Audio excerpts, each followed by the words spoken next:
à Allah subhanahu wa ta'ala de nous donner l'opportunité d'être là ensemble pour lui renouveler notre adoration.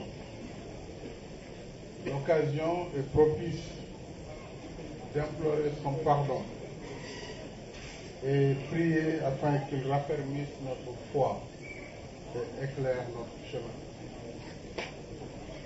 Je me réjouis que la communauté musulmane du Sénégal, dans son ensemble, ait célébré l'Aïd el-Fitr, la Korité, dans l'unité et la cohésion. Je rappelle que nous sommes un même peuple, un même pays, partageant une même foi. Plaise Dieu nous fortifier dans cet élan partagé. Le mois de Ramadan est un mois de pardon et de communion. Ce sont des valeurs partagées par notre peuple dans sa culture propre et sa longue histoire. Ce sont ces vertus qui cimentent notre communauté de destin et font de notre nation une terre de bon voisinage et de tolérance, une terre de paix et de solidarité. Voilà pourquoi au moment où nous célébrons cette fête de l'Aïd el-Fitr, je voudrais exprimer ma solidarité au peuple frappé par le terrorisme.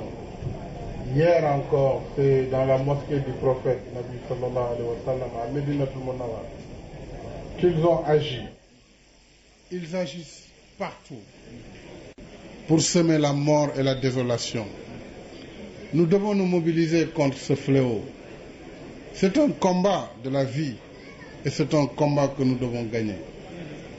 L'État, en ce qui le concerne, a pris toutes les dispositions. Mais la lutte contre le terrorisme est d'abord le combat de tout un chacun. C'est le combat aussi des citoyens qui doivent participer dans l'effort de défense du territoire national par l'information, par la communication et par la collaboration avec les services. Et je présente les condoléances du Sénégal à l'ensemble des pays qui ont été frappés. Et aujourd'hui, que ce soit dans les pays musulmans, que ce soit en Europe, aux États-Unis d'Amérique, en Asie, en Afrique, partout, cette haine sème la mort et la désolation. Nous devons exprimer notre solidarité et faire face à ces fléaux. Revenant à votre question, je voudrais dire que le dialogue, pour moi, est une option de gouvernance. Et c'est ce qui explique la trajectoire de la concertation que j'ai instaurée depuis 2012. La concertation, la consultation, déjà mise en œuvre dans les réformes phares, réforme de l'éducation nationale, réforme de l'enseignement supérieur et de la recherche, réforme dans la santé, réforme de l'administration, réforme dans la décentralisation, réforme foncière, réforme des institutions et récemment le dialogue national qui englobe dans sa dimension globale à la fois le dialogue politique, le dialogue social et le dialogue économique. Vous le voyez donc, le dialogue, la concertation et la consultation constituent une démarche préalable à toute réforme.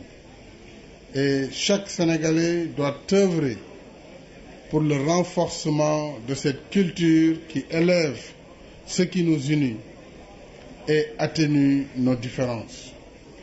Je voudrais, avant de terminer, réitérer mes prières à tous nos guides religieux qui ne cessent par leur dévotion de prier pour notre pays. Je saisis l'occasion également pour exprimer une pensée affectueuse à nos compatriotes dans les hôpitaux et à ceux de nos compatriotes privés de liberté en ce moment de fête et de communion. À tous les Sénégalais et à toutes les Sénégalaises, je souhaite une excellente fête de Korité.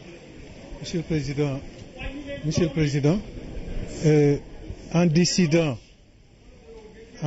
d'éradiquer la mendicité enfantine dans l'espace public, avez-vous le sentiment d'accomplir un devoir social, humanitaire, ou simplement avez-vous choisi d'investir dans l'avenir? Je vous remercie. Je pense que tout le monde a constaté que depuis quelques jours, j'ai donné des instructions très fermes au gouvernement pour mettre un terme à cette image insoutenable d'enfants abandonnés dans la rue. Je ne dirais pas les enfants de la rue, mais les enfants dans la rue. Parce qu'il n'y a pas d'enfants de la rue. Tous les enfants ont la même dignité. Ce n'est pas parce qu'ils sont issus de milieux pauvres, modestes, qu'on doit les laisser à la merci de la rue. Ce n'est pas une question religieuse. Puisque les vrais daras qui enseignent ne laissent pas leurs talibés traîner comme ça, en pleine nuit, en pleine journée, et ça c'est une image que nous avons décidé d'arrêter. Je disais donc que tout le pays doit se mobiliser pour que cette image de désolation, cette image qui trahit la dignité de la personne humaine, ne soit plus une réalité dans notre pays. Cela n'a rien à voir avec l'islam. Quant aux écoles coraniques, nous devons les soutenir et l'État est prêt, après un recensement précis et exhaustif, à apporter son soutien. Mais les citoyens aussi doivent apporter leur soutien à ces écoles qui sont dans les quartiers pour soutenir les maîtres coraniques, soutenir les écoles, en plus des efforts de l'État. Je disais à l'imam tantôt, qui est très pédagogue, que le tiebou yalwan, comme il dit, mieux vaut quand même préparer un bon tieb pour les talibés au dara que de mélanger le mafé, le soupou kandja et tout ça, pour la santé des enfants. Donc nous allons vraiment travailler, non pas dans un esprit de répression, bien sûr ceux qui continueront à vouloir s'adonner vont s'exposer à la rigueur de la loi. Mais pour le moment, il s'agit de pédagogie, il s'agit de travailler ensemble pour éradiquer en fait l'exploitation des enfants. C'est de cela dont il s'agit. Donc, je demande que toute la communauté nationale se mobilise pour développer la solidarité à l'égard de ces écoles qui travaillent bénévolement et qui instruisent des enfants afin qu'ils puissent bénéficier du soutien et de la solidarité. On doit organiser la solidarité. Ce n'est pas comme ça dans l'anarchie de la rue que cette solidarité se fera.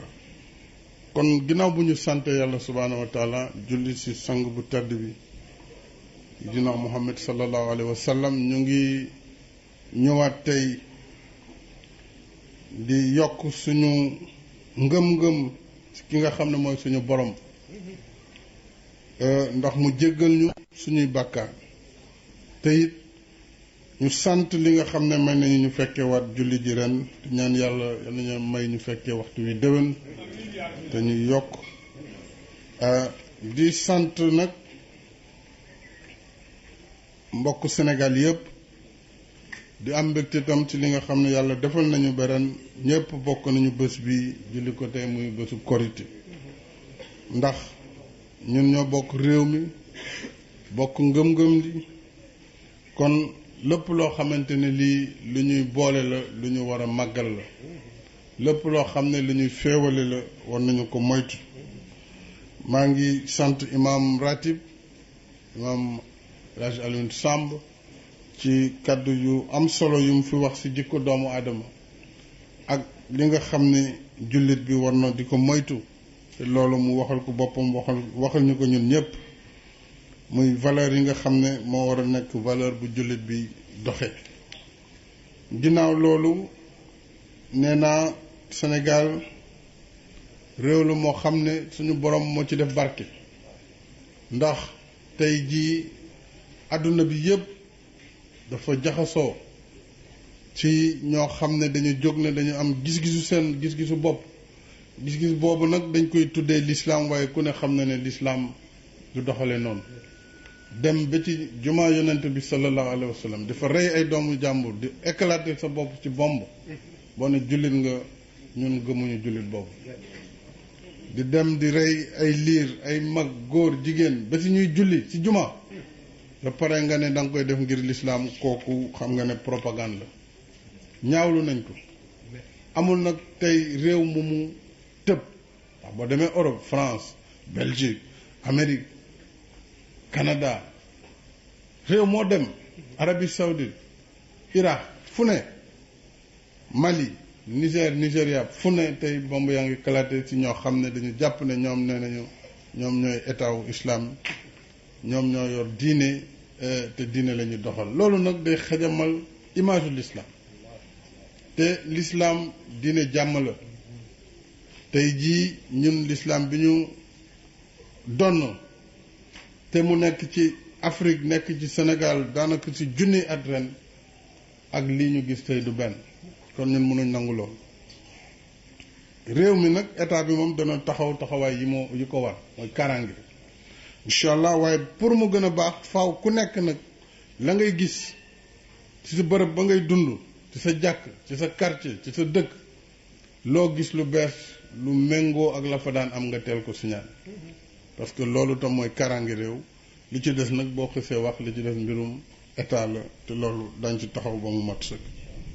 ginnaaw loolu ñu ngi sant kilifa diine yi ci réew mi, ndax itam Sénégal fu xel yi jaxasoo seeni kaddu seeni ñaan dana delloo ci xel yi, kon ñooñu itam war nañ leen di ñaanal yàlla bàyyi leen fi lu yàgg, may leen wér, ñaanal réew mi, ñaanal Sénégal nawet bi ñu dëgmal nekk nawetu jàmm, yàlla def ci barke.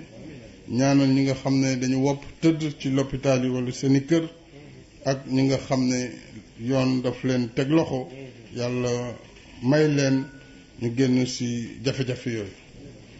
bu loolu weesoo li ma ci yokk mooy fan yi gis ngeen doxalin bu bees ci wàllu gone yi nga xam ne ñu ngi ci mbedd yi.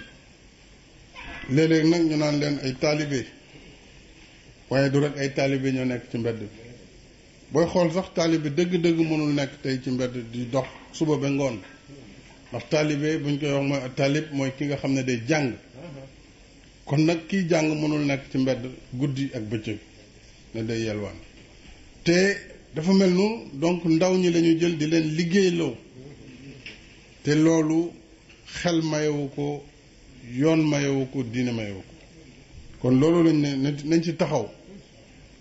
mbedd mi dañ ko war a defaraat, moo tax ñu jël ay matukaay pour que ñëpp ñi nga xamante ne xale yu ndaw la ñuy jël di leen teg ci mbedd mi, kuñ ci gis danañ la yóbbu ci bërëb yi nga xam ne moom la nguur gi defar, ñu dalal leen fa, xool fu ñu jógee, xool fu ñu bàyyeekoo, xool ñuy waajur yi, toppatoo leen. su ko defee ñu pare xool it nuñ leen di delloo fa waajur yi. bu dee nag ci ay daara la ñu nekk, ñu fexe ba daara yooyu ñu recenser leen, xam leen, jàppale leen ci ni ñuy mën a maanaam yore ndaw ñi. waaye itam maa ngi ñaan ñi nga xam ne ñoo nekk ci gox yi, ci quartier yi, ku si ne boo amee ab daara sewet, wax dëgg yàlla ñuy yokk solidarité bi, maanaam dimbalante bi, ngir kenn du soxla dem di wuti ci biti la ngay yelwaan. jamono bañ ko daan def ak jamono ji daf dul benn, ndax léegi saay-saay yi dañu bëri ci mbedd bi, jikko yu bon yi dafa bëri, kon gone yi mënuñ leen bàyyi rek comme ça abandonné leen, loo xamante ne du mën a nekk ëllëg seen njëriñ, du mën a nekk njëriñu réew mi. loolu tax maa ngi yokk ñaan képp koo xam ne am nga ci taxawaay nga wax ci walla nga jëf ci ngir ñi ñu war a jàppale ñu jàppale leen ngir ñu mën a yor xale yi yoreen bu rafet. waaye moom ay xale rek ci mbedd, kooku wax dëgg yàlla fas yéene nañ dindi loolu. pare nañ nag pour jàppale ñi nga xam ne ñoo soxla ndimbal li, waaye dootuñu bàyyi wax dëgg yàlla gone yi di taxawal ci mbedd mi. loolu mooy kàddu yi ma bëggoon wax, di sant bu baax, di gërëm, di ñaanal ñëpp jàmm, di wax ñëpp nañu ñu jéggal nañu ñëpp, yal nañu yàlla may ñu fekkee waxtu wi doon. Amin. mu mel ni kàddu yi nga xamante ne président de la